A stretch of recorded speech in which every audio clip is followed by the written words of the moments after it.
is a mind state which has an open heart towards all beings. Same way, you know, do you know one family where nobody fights and everybody supports each other? Not even one? You know, okay, great, thank you very much. One family exists.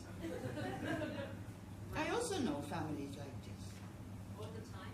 There's nothing like all the They time. have conflicts, okay, but if somebody needs help, they're there.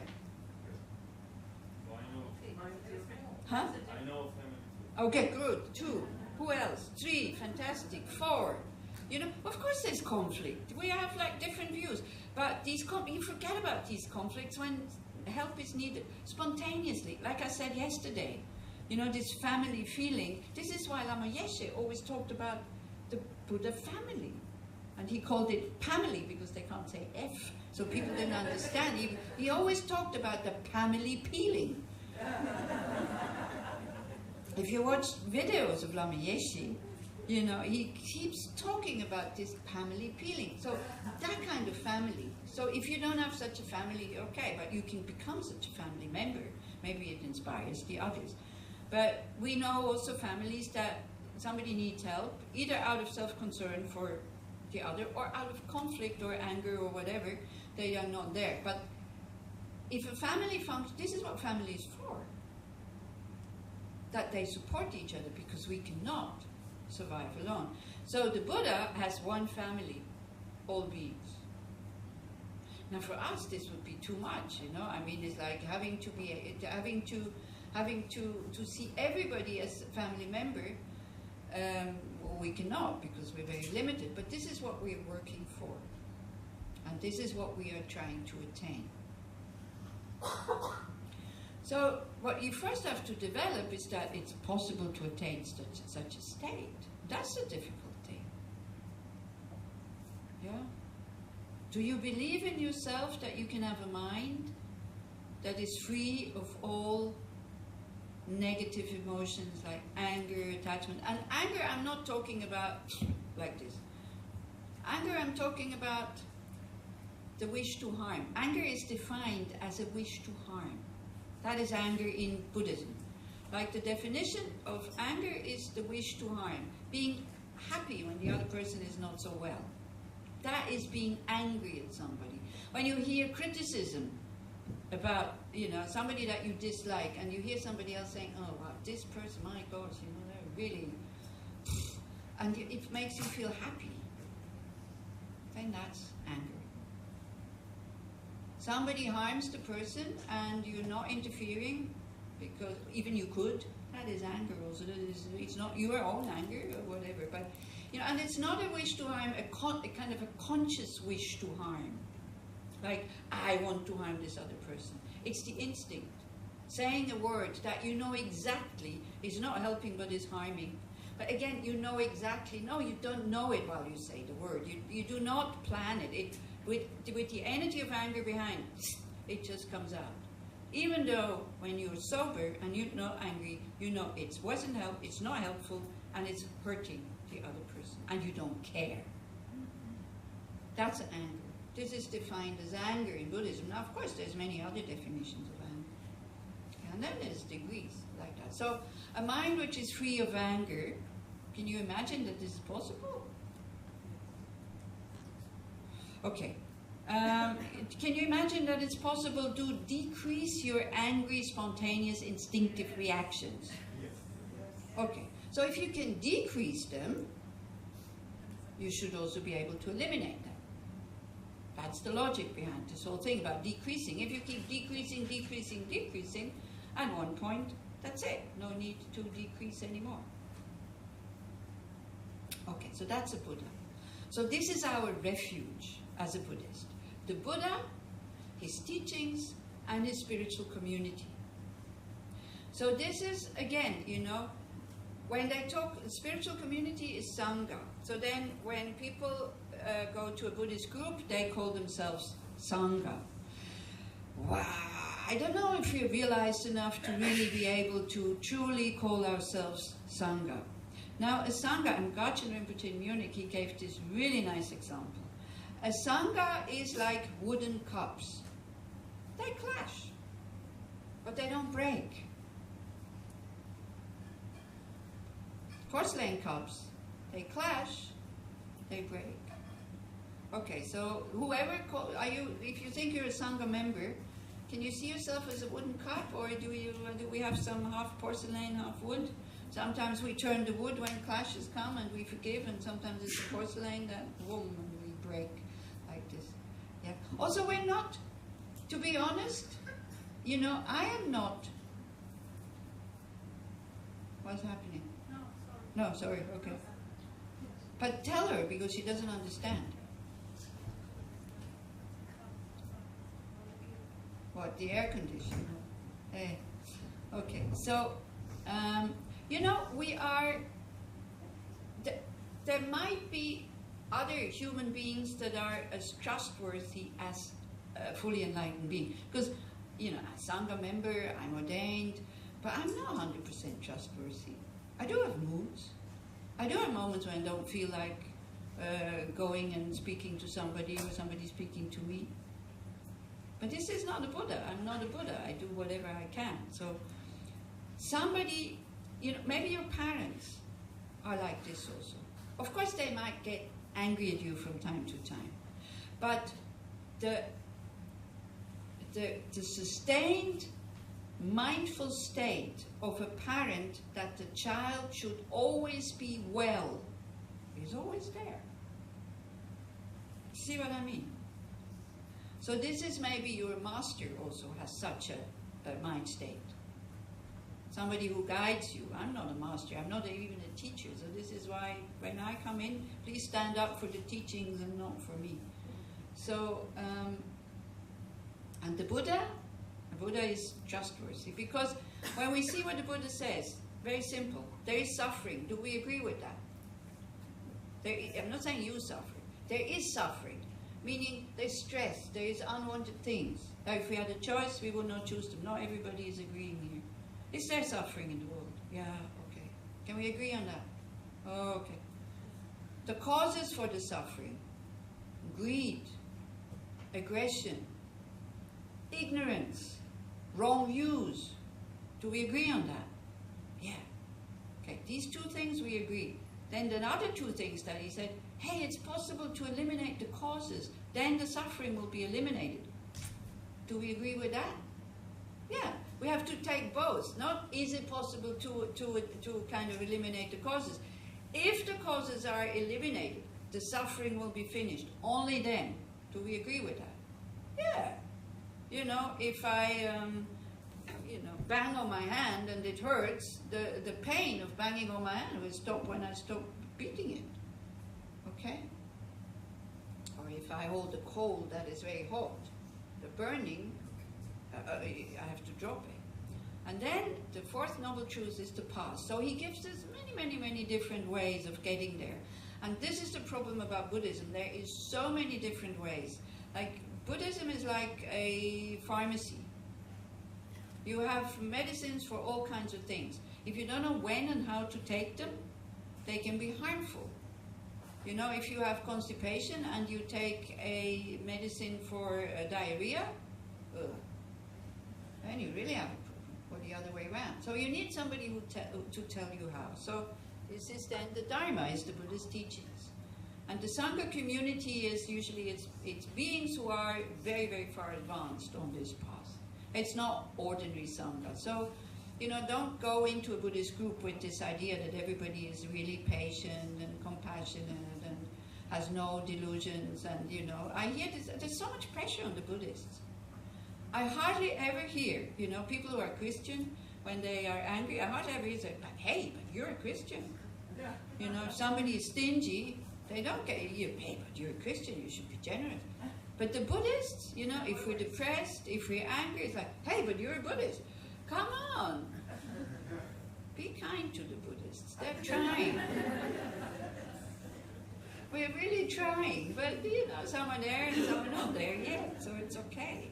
Don't know why this pressure is on Buddhism, on the Buddhists. It's okay. We're just human like everybody else. Okay, so at the time of death, having a refuge, that can really be helpful, because it reminds you of your practice. And what is your practice in Buddhism? Non-violence, love and compassion, a view on emptiness. Hey man, there's no I that dies. So of course, if you're at the deathbed, you start to think, oh, what is this I? And you haven't done it in your daily life, then it's very difficult. Yeah. But all of a sudden they say, oh well, nobody dies. It's just the body that goes. The mind continues. And then it's like, you know, when you maybe you're drowning somewhere and you have a very heavy suitcase with you and you don't want to let it go. And all of a sudden you go, hey, but I'm not my suitcase. I can survive without that thing. And you let it go. So it's a little bit like that. Hey, nobody dies here. It's okay. There will just be continuity. Same as in daily life. You know, again, you can train this in daily life. That sometimes you think, oh, it cannot continue. You feel it is this saying, I don't know if you have it also in Hebrew, you're standing with the back against the wall. There is no wall. There's always continuity. It's just you create that wall. It always continues somehow, sometimes better, sometimes worse, but it continues. So this trust in this continuity, letting go, letting it be. Okay, this life, now finished. I have to go. How do I want to go? Oh, may nobody suffer from my death. And wherever I am reborn, may I be of benefit to others. Wow, it's such a beautiful mind. It's such a spacious mind, you know. Whoever takes my things, may they enjoy them. Good thing I bought all these expensive things. Now people can sell them, so at least I get some money from it. Don't think, oh, I hope they're not going to sell this, this painting that nobody liked anyway. Giacometti statue, $500,000. It's these skinny things made out of metal. Sorry, I don't know why they cost $500,000. Some of them $2 million. A name. You know? Oh, I wonder what they're going to do with them. Let them sell it. Let them use the money. If they're poor, they can use the money, whatever. So anyway, so this is what is called refuge. So, I don't know, this is for the Buddhist prayers, okay? Very often we say, I can't relate to prayers. We say that when we're well, and everything goes the way we want to go. Imagine sitting on an aeroplane, and this, all of a sudden it starts shaking like this. And then all of a sudden they start to say, look, we're sorry, something broke, cannot repair it, we're sure to fall down. What would you do? Pray. Or at least go like that. No? Would you just go like, oh, okay, I have to die anyway. Oh, good thing. Yesterday somebody said, I said, the husband died in the sleep. Somebody from there said, oh, good thing. That would be a plane crash. This is it. Fuck. Most of the people died just like that. Don't know, then there's the time before you crash. How long will that be? Don't know. What do you think what kind of thoughts would you have at that moment? Thinking how to survive? Well, there's no point. You think, thought like, may nobody suffer from my death? May they find other people to be with, to be well with? May they still continue to have a happy life even if I'm not around anymore? Do you think that would maybe help? Huh? Exactly. If you're not trained, if you don't look for this is why I told you in the meditation, try to think about something upsetting and then look where the mind goes. Did you find something to calm you down? Yeah, I did. Okay. Will it hold at the time of death? This is the other question now. Because you see, we take refuge in material possessions, friends and family, and this body. This, while we're still alive, helps a lot. We feel bad, we go and eat something. We go running, we go dancing, we have sex, we smoke some dope. What else do we do? So with the body, we can do a lot of things that makes the mind, that helps the mind. Something that we like doing. You go paint a picture if you like painting.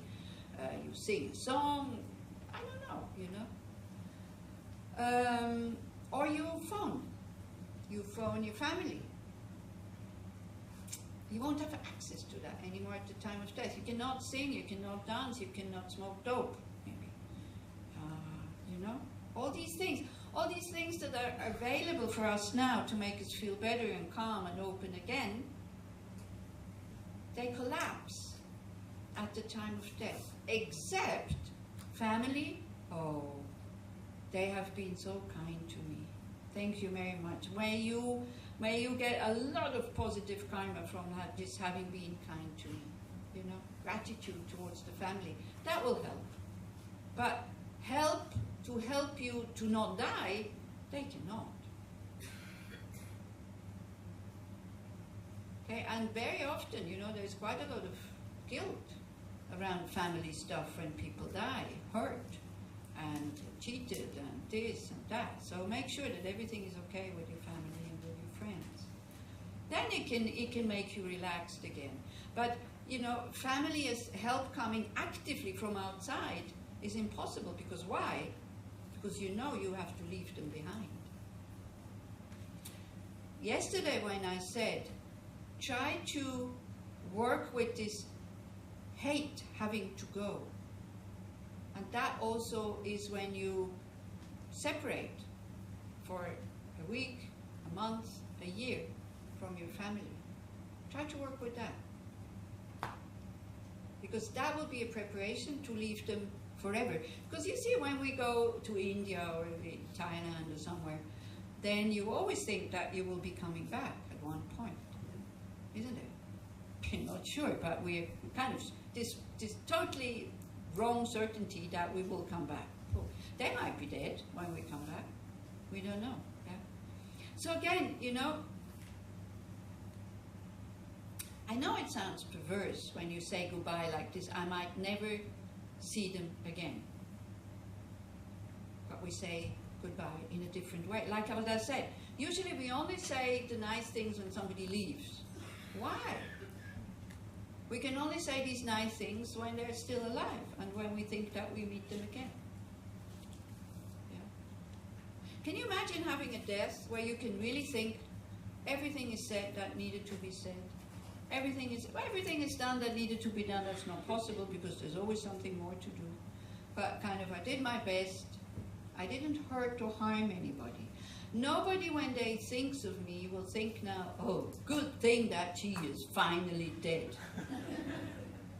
Or you can extend that even, you know, and think, and if somebody thinks that, good for them, at least they have a short moment of happiness. So you can turn everything around, that it makes a positive mind state. Because that's what we want to die with, is with a positive mind state. Because if we die with a negative mind state, it will, again, I'm talking totally Buddhist here. If you talk with a negative state of mind, it activates negative karma, which will throw you into an existence where there's a lot of suffering. So you don't have to believe me, that's what the Buddha says. If it's true or not, I don't know. But I've seen people die with anger. And no, fear is neutral. Fear is not necessarily negative, you know. But anger and kind of being angry at the people because they abandoned them or they didn't look after them or whatever. You can feel that this is not a pleasant state of mind at the time of death. And sometimes you're sitting next to a dead body and you feel totally at ease and totally relaxed. That means they're in a good state. You know? Sometimes even next to a dying person. What do you think, Laura?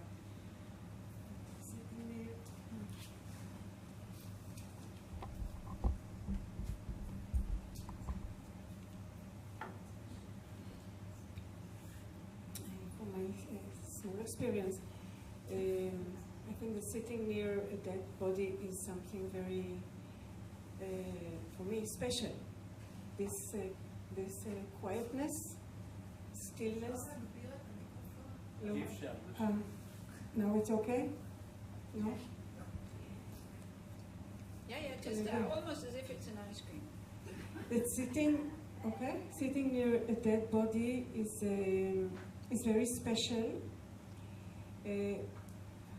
Well, I never know if it's my mind that sees or feels like this or it's true, but I really feel this quietness and as if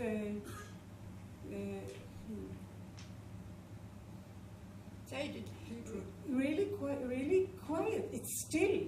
It's nothing, as if nothing happening. It's something that I can compare to sometimes when we do breathing meditation or something like this, and after the exhaling, there's a short time of nothing happens, you know. I don't know if you know this.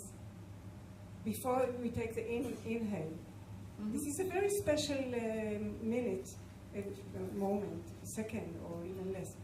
So there's something in the stillness of the body that is That's very... right. But you never felt, you always feel this? Yes? Okay. Because I've been sitting next to, I've been with dying people and sitting next to dead people where I didn't feel at ease at all. So this is what I wanted to point out. That this can be different, you know. It can be different. Depends a bit on how the person has died also. I know Netta definitely wants to say something. We'll leave it and you just brief, yeah? No, because we mentioned it now. I was the one that said that if somebody died in bed, all of a sudden it is good. And I don't know why you are against it. I'm against what? I don't understand. Somebody dies at night. Are you the one? I'm Yeah. the one. But you give it as a negative example, no? Well, I said for the wife it was terrible. Okay, but it is also terrible for somebody to accompany somebody dying for a long time. I mean, it's also terrible. But we don't know the mind state that he was in, you know? I would like to die in bed or like that. Yeah, but we don't know what he went through in the night. We don't know what the subtle mind is doing. This we don't know, you know? So anyway, so Netta wants to die suddenly. Okay. Yeah, well, maybe I was too kind of, yeah. It's, you know, yeah. I have a question about sitting next to a dead person. Yeah. Doesn't it, beyond the state of mind, it's our relationship with that person? Doesn't it? Doesn't it have any connection with our relationship with that? Yeah, it has. It's true. But the people I'm sitting next to, I don't have any relationship with them. This is when I'm called to a dying or a dead person. So I'm talking from my own personal experience now, and I have. The man died, not that you were with him at the moment that he was dying. Yeah, but I didn't know them before. I didn't know them much before. You know, it's like somebody in a hospice that we have in America, or somebody in Switzerland who says, my father is a Buddhist, and could you please come? He would like to see somebody who's Buddhist, like that. So I don't have a history with them, usually. This is why. Anyway, so just observe. Or think, how would you like to die? Would you like to die with anger? Do you want to go out of this world with anger? I think nobody would choose that if we could choose, is it?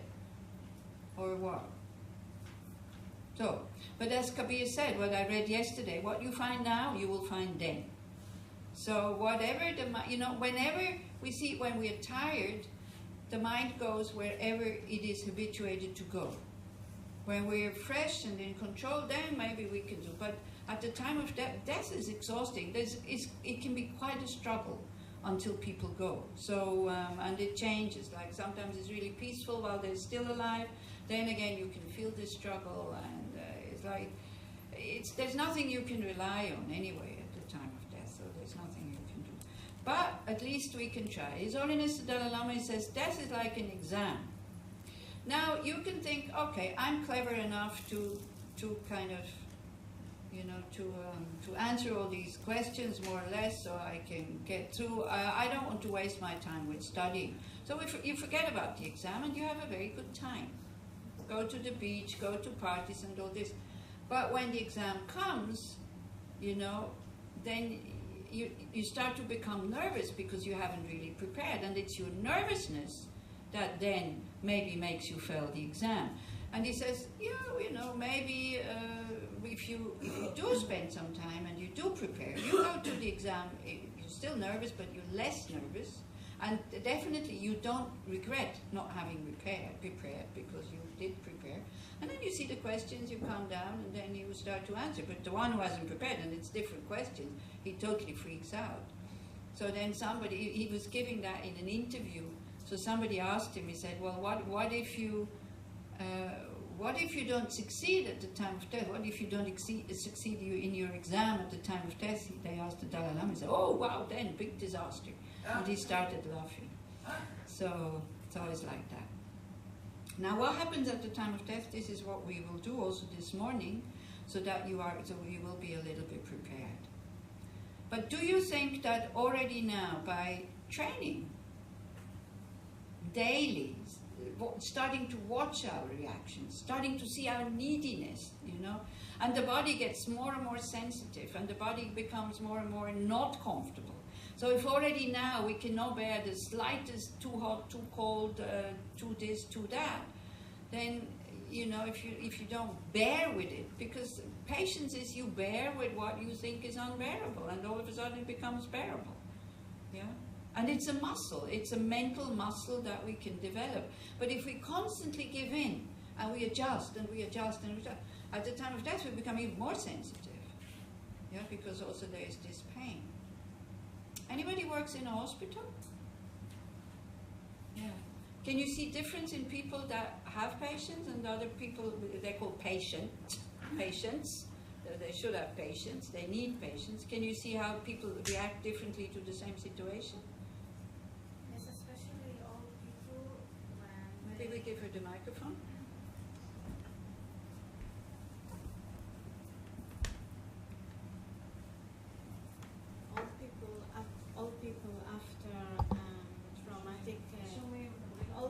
After a traumatic health problem, living with it a little bit better if they accept pain as part of life, and they anticipate that pain will come at some point, and they don't expect all the health people to repair it or to make it go away. And people who experience it like a shock, very bitter and a little bit lost because they don't know how to fix it, and nobody can tell them how to fix it. Yeah. That's it. So again, it's just global. It's not that everybody's like this, but in general, it is like this. So instead of always doing something against pain and cold and heat and all this, train. Use it as an opportunity to get used to it. Whatever the body is used to, it's fine. We see as you get older, you have pains in your body. That if you were young, you're shocked and you want to get rid of it.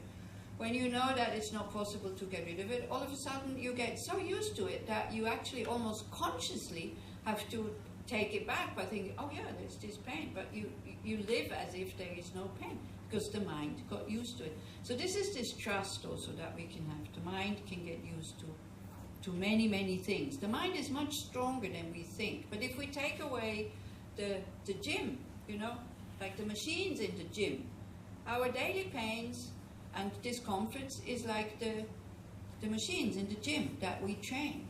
So then when bigger pains come, time of death, old age, you'll be much more patient. Yeah? Patience is something that can be trained. So if you have difficult situations, difficult people around you, be happy. Because if you're somebody that is loved and liked by everybody, either because you're very beautiful, or you're very famous, or you have a lot of money, that's usually what it is. Then all of a sudden people become very forgiving. You can behave the way that you want, you can hurt them, they come back, it's like no problem because of that. They're very impatient, these people. So that's not a good thing if everybody does what you want them to do. Maybe you would like it to be like that. It's actually not a good thing. Buddhists would say.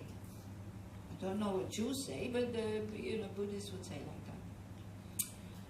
So wherever the mind goes, this is what is called your refuge. It tries to find relief. So you have to find something that is not dependent on material possessions because you have to leave them behind. Not dependent on friends and family because you have to leave those behind. And that will be difficult. You know, you think like material possessions are not difficult to leave behind. Just look how you react when somebody steals something of you that you don't even need. You get upset. Hey, it's mine. You know, death is the ultimate thief. It takes everything. Everything that you spend so much money for. Everything that you worked so hard for. You could have done many other things, maybe more meaningful. You will have to leave it behind. You can already now start to give things away that you don't need. You give to a charity or you sell, so then people don't have to empty your house. Think of the people who have to clean up that mess behind us. Or you have to kind of, because on top of it, you know, it's so difficult to empty somebody's house who has died because you know the emotional value that these things had for your mom or for your dad. But you don't want to keep it, but also you don't want to sell it because it seems like betrayal for your parents or for your friend or whatever. So, you know, write a big note. Whatever is usable, sell it, and whatever you don't want, throw it. So people feel free to do with these things what they, because it's important for your mind in the bardo, this is the intermediate state, again, very Buddhist, that your mind is at ease while you're still living, because they can still have contact with you somehow, a bit confused, you know, but they still can have contact with you. So the more you are at ease, the better it is. This is why also yesterday I said, you know, write down what you want. If you have this vase that is from Aunt Bertha, then kind of say, throw this away first thing, so that I don't need to, or by all, please keep it. Okay, but you know, give people the freedom to do with the things, whatever. Because we think we're not attached. You see, you only feel your attachment when you lose it. As long as you have to think, you don't feel the attachment.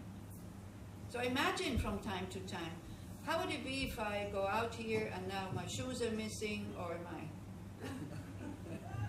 There's nothing as stupid as shoes, you know, they're not there. You have emotion coming up. Who took my shoes? It's not where did I put my shoes. Maybe I'm not looking in the wrong shoes. The first thought is who took my shoes? And then you see them somewhere else. Very often, actually. Somewhere else took yours yesterday. Yeah, so this is it. But we can see the reaction. It's shoes, you know. And we think we're not attached. We think we're not attached. So these are the moments when we start to see, oi, you know, like that. And then we can start to use these things and we think, I think they're mine, but they're not mine. I just have them on loan. I can keep them until death or until the thief comes and takes them, and then, but because they're not mine, no problem. When you rent something, you have to give it back. It's no problem. You enjoy it while you have it. You give it back. Absolutely no problem. So instead of calling things mine, they're just for me to use at the moment. Then I can give them back. Same for people. They're not mine. They are not mine. I will have them while I'm here. How do I want to treat them? How do I, you know, your things, how do I want to give them back to this car rental? Again, usually, you know, if you would have to go to a car rental cleaning thing, you be the cleaner of car rental, you'd be shocked what people leave behind in the cars. Totally unconsiderate about the next person who's using the car. In Switzerland, we had this thing that there was semen in the car, you know, from having sex in the car. You know, so they wanted to, this mobility, you know, where you share, car share. So it's like, yeah, so this is, you don't want to give back the things like that you're using. And definitely you don't want to leave people behind that are happy that you have died, I think. Yeah. And then the body we can leave behind. This one they can do whatever, what they want with it. Can I say something? Yeah. Some optimistic point. Yesterday I described to you this difficult, very difficult state in which the old people live. And just when Losang was describing now this difficulty from being attached to our belonging, so quite a lot of I meet mainly women somehow in this old people house that I work. So I think most of them, somehow life made them understand that all these external things are not that important.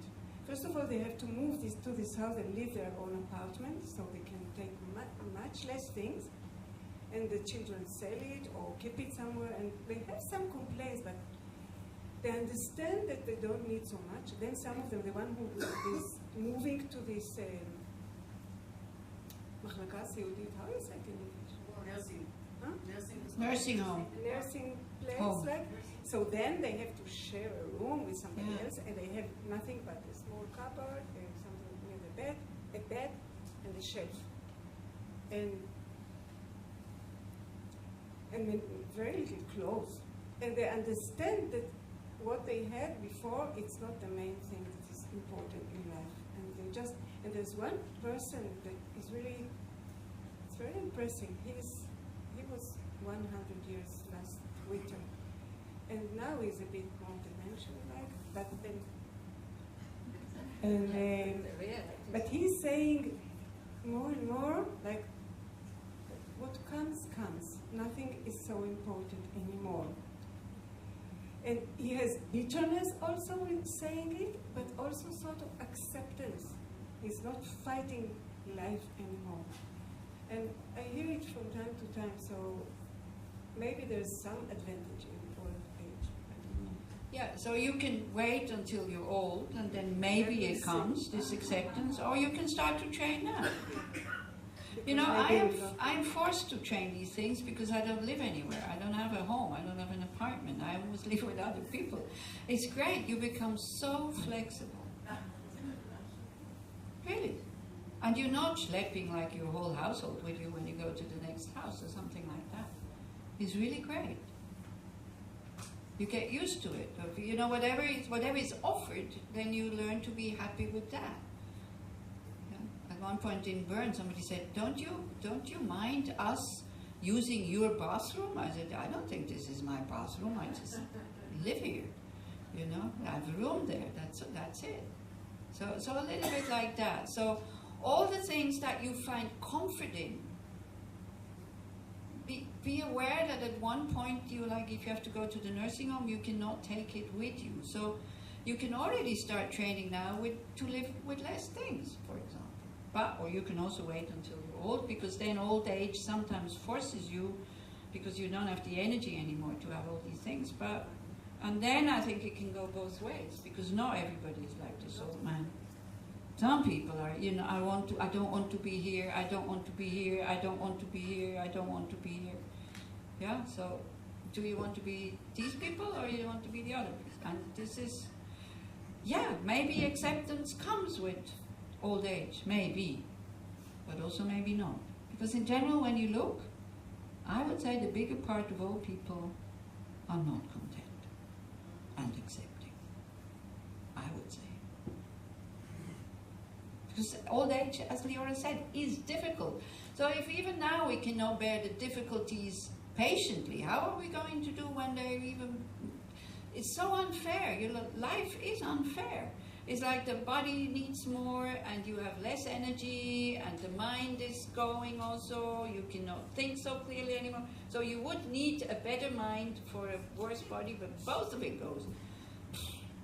You know, I think it was, who was it, Betty Davis, who said, like, old age is not for wimps. Wimps is like people who don't have courage. To be happy in old age, you need a lot of courage to be able to bear. How do you feel when you go to a parents' home, you call it? It's very nice. In Europe, it's old people's home, or senior residence. Anybody speaks German? Okay, I know. When you Innsbruck, when you go with the train out of Innsbruck, there is a parents' home from maybe beginning of the century, and it has in big letters, I took a photograph of it, has in big letters, Greisenasyl. So it's like an asylum for, Greis is a very bad word for an old person. So it's an asylum for the old. That's the name of that house. Now we call it senior residence. And that, you call it parents' home. I think that's quite nice. How do people feel? Well, how would I feel going there? I'm not a parent. So, am I admitted? Yeah, you are. There are some that don't have children. Before they used to call it. Huh? Yeah, golden age. It's only the young who call this golden age. I'm sorry. Yeah? You know, we all have this dream for it to be a golden age. I think we can start to build the golden age now. It can be golden. I'm not saying it's not golden, but it's not golden by nature. It's also not rotten by nature. It depends on what you do with it. Okay? Okay, so now you take this chart because we go through this, and then after lunch we meditate on it if you want. This is exclusive. This is really exclusive, I think, to Tibetan Buddhism. Because the Tibetan Buddhists and the Hindus, yeah, Luciana?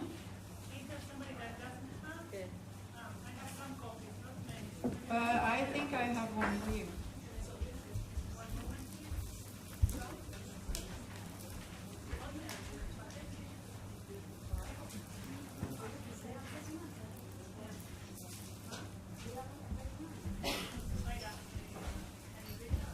Huh?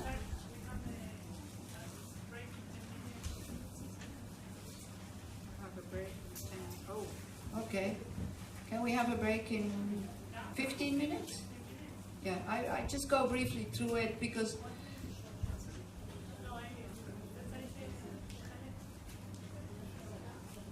also you can share, you know, if you're sitting next to somebody who has it, maybe you can share.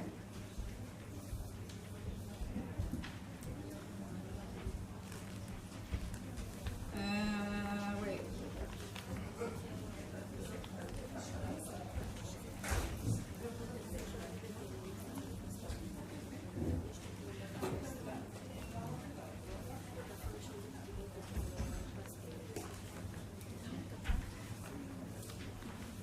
Okay. But you all, I think you all have the email. So if you don't have a copy now, then maybe you can later kind of. I have one here. So where's my other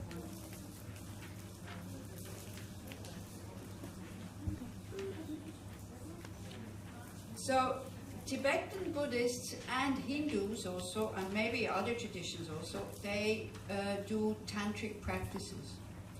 So you see, what we think we are, this is not what we are. We can be far more subtle than, you know, now the mind is at the very gross level. Because the mind that we have now is dependent on the senses in order to have experiences. It doesn't interpret what it sees in the right way. Definitely it doesn't see impermanence.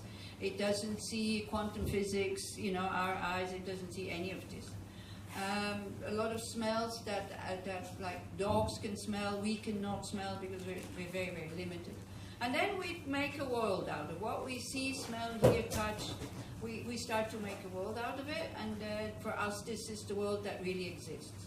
If you would have the senses of a horse or an ant, your world would look totally different, even though it's the same place. Right? Okay, so it's a bit like that. So that's very gross. That's the mind at its grosser level.